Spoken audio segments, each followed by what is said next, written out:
नमस्कार, मी अश्विनी पुरी. DS news 24 मध्ये आपल्या सर्वांचं स्वागत. बघणार आहोत बातमीचा सविस्तर आढावा. आमच्या DS न्यूज 24 चॅनलला लाईक करा, शेअर करा, सबस्क्राइब करा आणि बेल आयकॉन प्रेस करायला विसरू नका. त्या पिशव्या ओपन केल्या आणि त्याच्यातले मी काही पाकिटं फोडली तर त्या पाकिटामध्ये अक्षरशः बुरशी लागलेला आणि सडलेला आहार त्या ठिकाणी होता आणि त्यामध्ये तांदूळ मिक्स डाळ अशा प्रकारचा तो आहार असायचा. परंतु त्या पाकिटामध्ये मला डाळ तर नावशून्य दिसली, परंतु सगळा आहार त्याच्यामध्ये फक्त हळद आणि तांदूळ अशा प्रकारचा होता आणि त्याला पूर्णपणे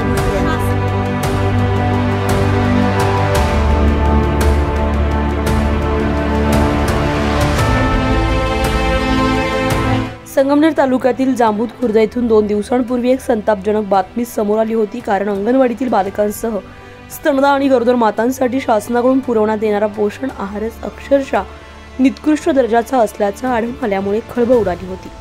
तसेच हा संतापजनक प्रकार उपसरपंच सुभाष डोंगरे यांनी उघडकीस आणला होता.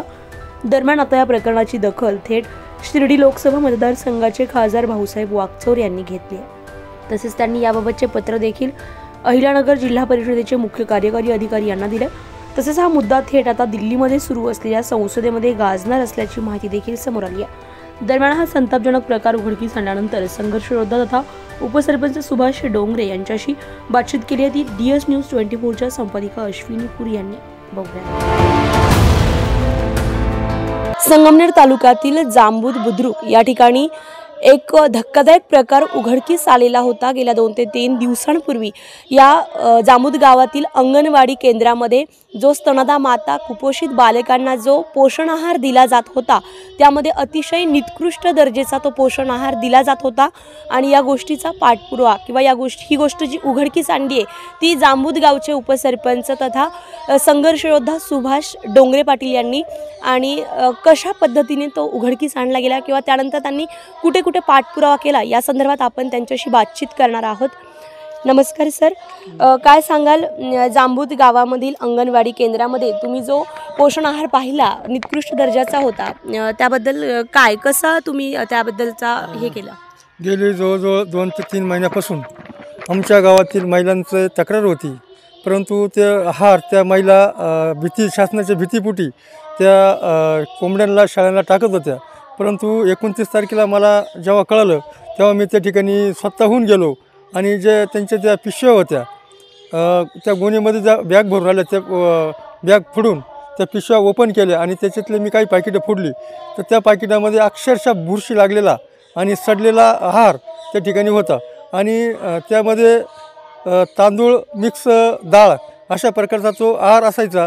परंतु त्या पाकिटामध्ये मला डाळ तर नावशून्य दिसली, परंतु सगळा आहार त्याच्यामध्ये फक्त हळद आणि तांदूळ अशा प्रकारचा होता आणि त्याला पूर्णपणे बुरशी लागली. शासनाकडूनच पुरवठा केला जात होता की कसा पोहोचायचा? नाही, तो शासनाचीच गाडी येऊन त्या अंगणवाडीत ती गाडी खाली व्हायची.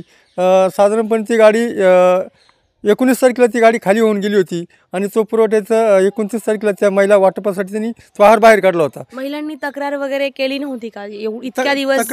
महिलांच्या तक्रारी येत होत्या म्हणून तर मी त्या ठिकाणी गेलो.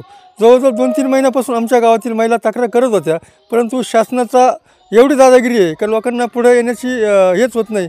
आता उदाहरण जर घेतलं म्हटलं तर हे जे सरकार आहे हे लोकशाहीला हानिकारक आहे, लोकांच्या भावना दडपून टाकण्याच्या पाठीमागं आहे आणि असाच हा प्रकार त्या दिवशी मी उघडकीस आणत असताना मलाही.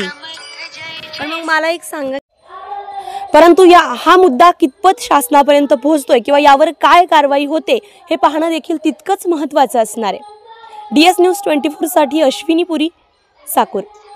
गाडी भरून यायची, पण मग तोपर्यंत त्या महिला अंगणवाडी सेविका मुलांना काय देत होत्या? नाही, आता प्रत्येक महिन्याचा आहार येतो आणि ते वाटप करतात, परंतु हा जो 2 प्रकारचा आहार येतो, मुलांना शिजवण्यासाठी वेगळा येतो आणि 3 ते 6 वर्ष आणि त्या गरोदर माता आहेत त्यांच्यासाठी वेगळा येतो. तर तो त्या घेऊन जायच्या त्या माता, परंतु त्या खाण्यायोग्य नसल्यामुळे त्यांची बोलण्याची काही हिंमत होत नव्हती. परंतु तो माझ्या कानावर आल्यानंतर मी तो ठिकाणी जाऊन उघड केला आणि त्याचा पाठपुरावा मी ह्या महाराष्ट्र राज्याचे माजी महसूल मंत्री बाळासाहेब थोरात साहेब यांच्या कानावर पण घातला आणि त्याचप्रमाणे आता शिर्डी लोकसभेचे खासदार माननीय भाऊसाहेब वागचौर साहेब यांच्याकडे मी 1 तारखेला तो पाठपुरावा केला आणि त्यांनी मला आश्वासित केलं आहे की मी तो मुद्दा लोकसभेमध्ये उचलतो आणि त्यानुसार त्यांनी आपल्या नगरच्या कलेक्टर ऑफिसला त्यांनी ते पत्रव्यवहार पण केल्याचं त्यांनी मला एक पत्र पण दिलेलं आहे. काय वाटतं लोकसभेमध्ये हा मुद्दा उचलला जाईल का, याची दखल घेतली जाईल का? नाही, हा विषय निवड जांबूदचा किंवा साकूरचा मर्यादित नसून हा किंवा संगमनेरचा पूर्ण महाराष्ट्रामध्ये जे खेडेगावामध्ये कोण जात नाही, जे साईडचे खेडे आहेत, असला हार त्या बाजूला पाठवला जातो आणि चांगला हार या चांगल्या शहरामध्ये पाठवला जातो. याच्यावरून असं उघडकीस येत आहे. पण मग ज्यावेळेस तो पुरवठा करतात त्या गाडीची किंवा मग तुम्ही ती चौकशी वगैरे त्यावेळेस काही केली का? काय होतं, आमच्याकडे ही गाडी येताना उशिरा संध्याकाळी अंदर पडता येते आणि जर त्या अंगणवाडी सेविका जर उचलून नाही घेतलं तर त्यांना वरून काही लोकांचे फोन येतात आणि त्यांना तो दादागिरी करून तो पुरवठा उतरवला जातो. पण त्याच्यावर गाडीचा नंबर नसतो, ड्रायव्हरचं नाव नसतं आणि जे पॅकेट येतात ते बॅगेमध्ये भरून येतात ते त्यांना उघडून पण दाखवत नाही, फक्त टाकून त्यांच्या बळजबरी सहाय्य घेऊन त्यांना घेऊन जातात. आणि आता हा मुद्दा जर लोकसभेमध्ये गाजलात किंवा शासनावर काय कारवाई करणं काय अपेक्षित नाही, आता आमच्याकडून लोकांचं म्हणणं आहे की हा आम्हाला आहारच नको, पण जर याच्यावर काही उपाय झाला नाहीच तर मी साधारणपणे अजून 4-8 दिवस वाट पाहून मी सर्व शासकीय यंत्रणेला पत्रव्यवहार करून मी स्वतः नगर या ठिकाणी किंवा संगमनेरच्या प्रांत कचेरीमध्ये उपोषणासाठी बसणार आहे.